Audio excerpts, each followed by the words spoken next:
Assalamualaikum warahmatullahi wabarakatuh. Perkenalkan, nama saya Mutia Sari selaku host dari mahasiswa Komunikasi dan Penyiaran Islam Institut Agama Islam Negeri Bengkulu.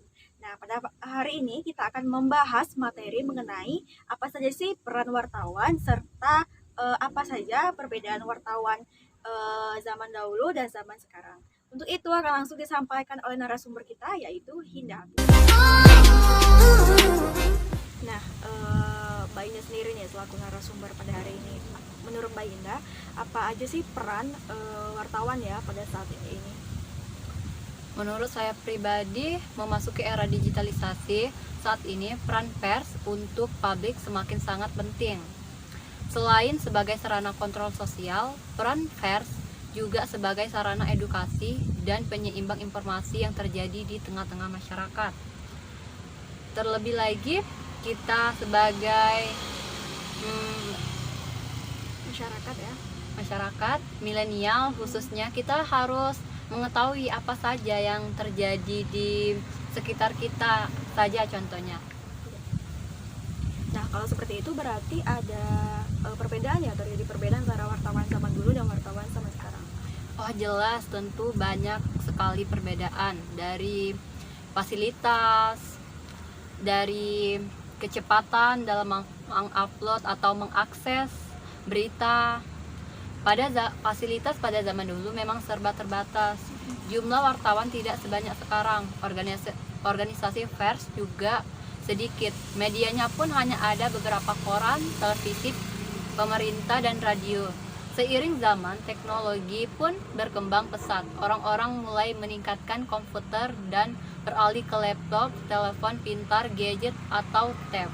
Peralatan itu sangat mendukung kerja-kerja wartawan. Seperti contohnya media-media online sekarang tidak perlu lagi harus mempunyai perusahaan yang besar, tapi mereka sudah bisa mencari berita lalu mereka sebarkan melalui online. Tidak perlu pakai proses cetak koran lagi ya? Tidak perlu, karena sekarang usia muda hingga tua pun mempunyai Android. Nah, menurut saudari Hinda sendiri, bagaimana sih kode etik wartawan yang semestinya yang harus dijalankan? Kode etik wartawan Indonesia ya. Wartawan Indonesia harus menghormati hak masyarakat untuk memperoleh hidup yang benar. Lalu wartawan Indonesia harus menempuh tata cara yang etis untuk memperoleh dan menyiarkan informasi serta memberikan identitas pada sumber informasi. Lalu wartawan Indonesia harus menghormati asas praduga tak bersalah, tidak mencampurkan fakta dan opini berimbang, dan selalu meneliti kebenaran informasi serta tidak melakukan plagiat.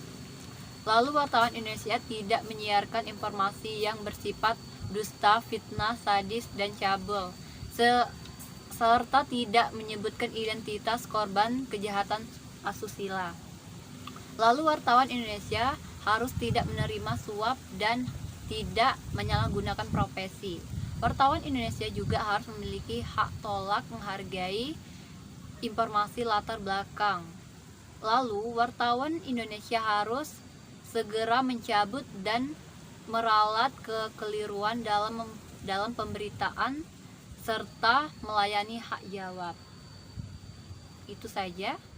Nah, itu tadi penyampaian materi dari narasumber kita, Hinda Habita. Semoga apa yang disampaikannya dapat bermanfaat dan menambah ilmu pengetahuan kita. Saya akhiri, wabillahi taufiq wal hidayah. Wassalamualaikum warahmatullahi wabarakatuh.